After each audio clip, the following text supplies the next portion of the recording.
Berani nggak menjihadi hawa nafsu kita itu? Kalau berani, alhamdulillah. Tapi kalau lemah, dia mengatakan, aduh Ustaz, saya kok lemahnya depan maksiat. Melawan hawa nafsu. Harus. Kata Rasulullah apa Pak? Al-mujahid man jahada nafsahu li ta'atillah. Kesuksesan kita di dunia dan akhirat. Bapak mau jadi orang sukses? Mau?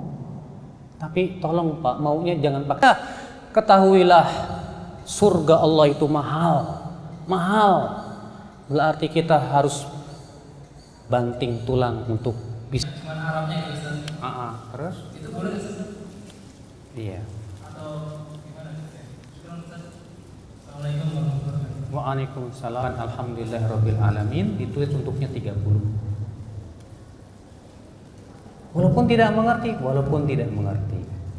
Tapi kalau dia nanti kalau misalnya kita bisa mengambil peringatan dari Al-Quran, itu pahalanya jauh lebih besar di sisi Allah SWT.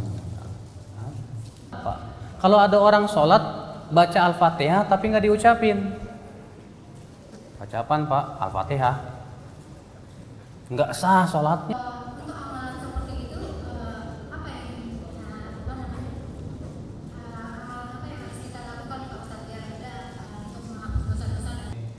Dengan langkah kaki menggugurkan dosa, menaikkan pahala. Kata siapa? Ketika ibu sholat di rumah itu lebih besar daripada ibu. Kemudian ibu nyuapin anak makan. Setiap suapannya itu bernilai sedekah. Ya. Kalau kita pernah dosa itu banyak dan lebih banyak dari para laki-laki, insya Allah. Asal kita memahami tentang hakikat ibadah itu apa sih. Maka akan dikatakan kepada wanita ini, silahkan masuk surga dari pintu surga yang kamu mau. Masya Allah. Jadi perempuan tuh suaminya banyak amalnya, istrinya biasa-biasa saja. Itu si istri tetap bakalan ketemu suaminya di surga. Walaupun amalnya. Bismillahirrahmanirrahim.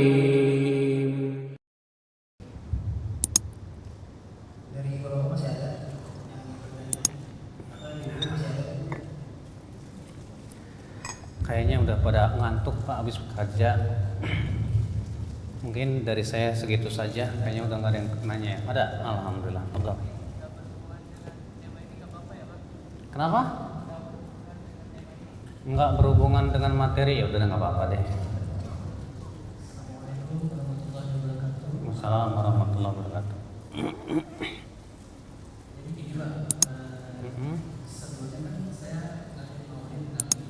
Apa?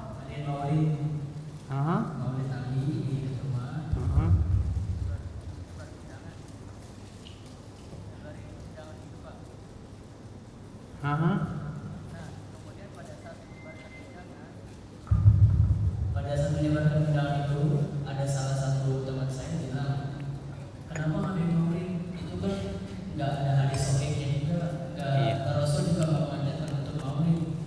Nah, saya bertanya di sini, sebenarnya hukum mengadakan maulid itu apa Pak kira-kira? Apa benar itu tidak ada hadis sahihnya atau gimana? Terima kasih. Assalamualaikum warahmatullahi wabarakatuh. Waalaikumsalam warahmatullahi wabarakatuh. Ketahuilah Pak, setiap muslim pasti bergembira dengan kelahiran Rasulullah sallallahu alaihi wasallam. Karena kelahiran Rasulullah sallallahu alaihi wasallam itu adalah hadiah Allah yang luar biasa.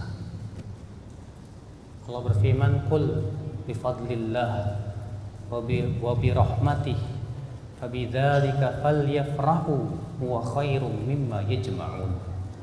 Katakan, dengan rahmat Allah dan karunia-Nya hendaklah mereka bergembira. Siapa yang merasa sedih dengan kelahiran Rasulullah? Ada nggak orang muslim yang merasa sedih dengan kelahiran Rasulullah? Ada? Saya katakan mungkin dia bukan muslim kalau dia begitu. Seorang muslim tuh justru bergembira dong, bergembira dengan lahirnya Rasulullah sallallahu alaihi wasallam. Bagaimana tidak, beliau mengeluarkan manusia dari kegelapan menuju terang benderang. Kita mencintai Rasul. Setiap muslim wajib mencintai apa? Rasul Shallallahu Alaihi Wasallam. Bapak sekalian, ya. Kegembiraan kita dengan kelahiran Rasulullah SAW itu banyak realisasiannya, Pak. Dan yang paling agung adalah gembira melaksanakan perintah-perintah Nabi, gembira menjauhi larangan-larangan Nabi. Bapak gembira nggak waktu sholat? Enggak, terpaksa. Ya, berarti belum cinta Nabi itu. Bapak gembira nggak ketika meninggalkan larangan Allah? Enggak, terpaksa. Berarti belum cinta Rasulullah. Makanya kalau misalnya ada orang merayakan Maulid Nabi tapi nggak sholat, kira-kira ini orang bergembira dengan Rasul nggak, Pak? Ya enggak lah. Iya. Sekarang, Pak, kalau ada orang yang Masya Allah cinta sama Rasul, setiap hari dia mempelajari sunnah Rasul, hadis Rasul, dia amalkan dalam kehidupannya. Dia kemudian juga sholat 5 waktu, dia berpuasa Ramadan, dia puasa, Masya Allah, semua sunnah-sunnah Rasul dia lakukan. Kira-kira dia cinta Rasul enggak? Cinta Rasul. Maka dari itu, Pak, parameter kita itu cinta atau bukannya bukan masalah dia merayakan atau bukannya, tapi dia mengikuti tidak perintah Nabi dan menjauhi larangan. Itu yang menjadi parameter kita. Ya. Maka dari itu kita sebagai pengikut Rasul Shallallahu Alaihi Wasallam harus betul-betul merealisasikan cinta di dalam kehidupan kita sehari-hari. Jangan setahun sekali.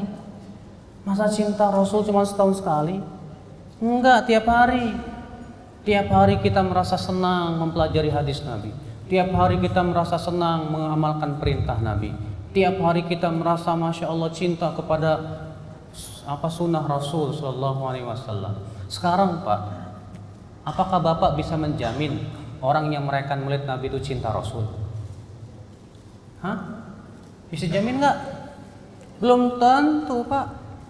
Saya banyak punya teman dia merayakan Maulid Nabinya kenceng, Pak, tapi sholat 5 waktunya susah.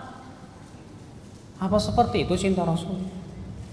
Ya enggak seperti itu. Parameter kita bukan itunya, Pak. Parameter kita adalah kita melihat bagaimana pelaksanaan ia dalam kehidupan sehari-hari. Cinta itu butuh pembuktian loh, Pak. Pembuktian. Kata Allah, Pak, "Qul in kuntum tuhibbunallah fattabi'uni yuhibbukumullah wa yaghfir lakum dzunubakum. Yuhibbukumullah wa yaghfir lakum dzunubakum." Katakan, jika kamu mencintai Allah, maka ikuti Rasulullah. Berarti orang yang mencintai Allah tandanya mengikuti siapa? Rasulullah sallallahu alaihi wasallam. Dalam setiap keadaan. Gimana sih pakaiannya Rasulullah? Oh, begini pakaian Rasul.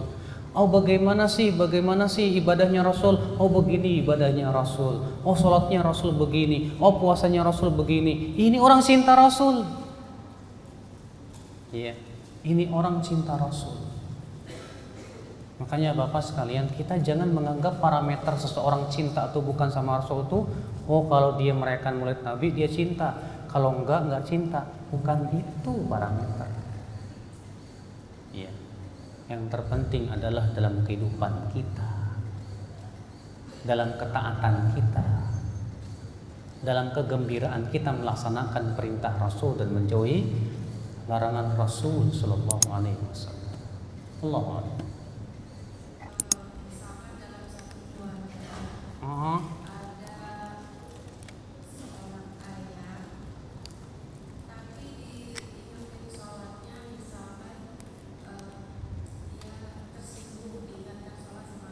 Apa? Tapi sholatnya kenapa? Kalau diingatkan suruh sholat, dia tersinggung. Tersinggung. Cara ngingetinnya gimana? Sambil melotot? Misalkan, Pak, udah azan tuh sholat, udah waktu sholat.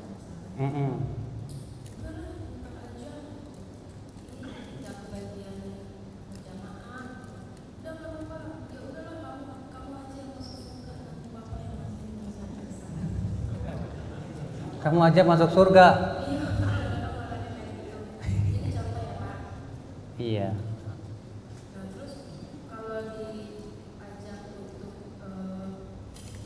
melakukan apa ya yang diwajibkan misalnya sama puasa di bulan Ramadan, beliau suka bersinggung, terus bukan cuma anaknya bahkan istrinya pun selalu mengingatkan tapi selalu dihiraukan. Jadi Iya. ujung-ujungnya jadi apa ya, jadi ribut gitu. Udah? Yang menjadi pertanyaan saya, Iya. bagaimana cara kita menasihati orang yang lebih tua, baik itu kakak ataupun ayah ataupun siapakah yang lebih tua itu yang serumah dengan kita. Iya. Ini yang bermasalah berarti siapa? Ayahnya ya? Ayahnya kalau diingetin sholat katanya malah marah-marah. Disuruh puasa juga ngambek, marah gitu. Kalau disuruh sama anaknya malah bilang, udah kamu aja masuk surga biar ayah masuk neraka. Bu, kenapa sih bisa seperti itu ya? Kenapa sebabnya ya? Jawabannya satu, karena keimanan dia kepada kehidupan akhirat kurang. Dia kurang yakin neraka itu panas dan siksanya keras. Dia kurang yakin tentang surga yang sangat indah. Kurang. Makanya kan Pak, Ibu, Rasulullah SAW ketika berdakwah di kota Mekah, Rasulullah tidak langsung menyuruh begini dan begitu tentang hukum-hukum, belum. Di kota Mekah Rasulullah belum mengatakan, hai manusia tinggalkan arak, belum. Wahai wanita pakai jilbab, belum. Tapi yang pertama kali turun dari ayat-ayat Al-Quran tentang apa?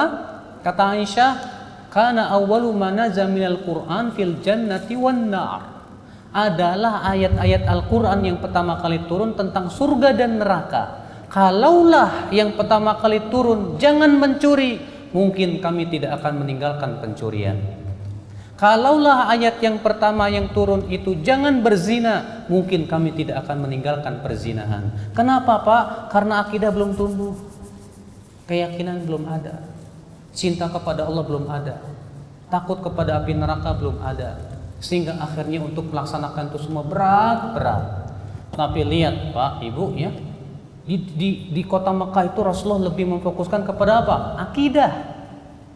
Penanaman akidah tentang surga, tentang neraka. Penanaman tentang mencintai Allah, takut kepada Allah. Seketika telah tumbuh, luar biasa hasilnya Pak. Ketika Rasulullah SAW hijrah ke kota Madinah, mulai ayat-ayat hukum turun. Ketika diperintahkan, wahai wanita pakai jilbab, itu nggak nunggu-nunggu lagi, gorden langsung dicabutin, langsung pakai jilbab. Kalau akidahnya belum muncul,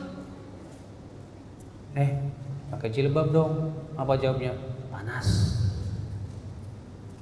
Kenapa? Karena akidah belum kuat. Makanya disinilah penting ya, kita dalam mendakwahi orang tuh terkadang akidahnya dulu.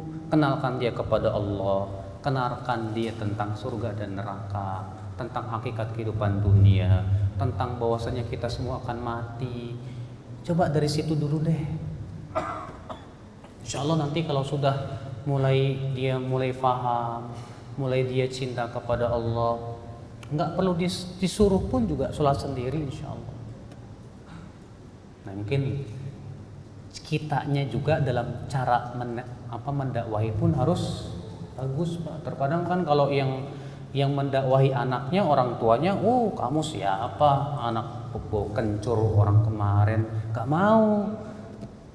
Nah mungkin kita ngomong ke kakaknya, bapak atau pamannya bapak atau siapa yang dihormati oleh bapak kita tuh, ya oleh ayah itu, tolonglah nasihatin dia. Mungkin kalau dia ayah kita punya orang yang dia sangat hormati misalnya, mungkin dia yang bisa mendakwahi dia untuk mengajaknya dan yang lain. Allahu a'lam. Mudah-mudahan yang saya sampaikan bermanfaat Pak ya. Yang penting bisa kita amalkan dalam kehidupan kita sehari-hari. Yang terpenting adalah bagaimana supaya saya bisa sukses di dunia dan akhirat. Wabillahi taufik. Subhanakallah bihamdik, asyhadu an la ilaha illa anta, astaghfiruka wa atubu ilaik. Wassalamualaikum warahmatullahi wabarakatuh.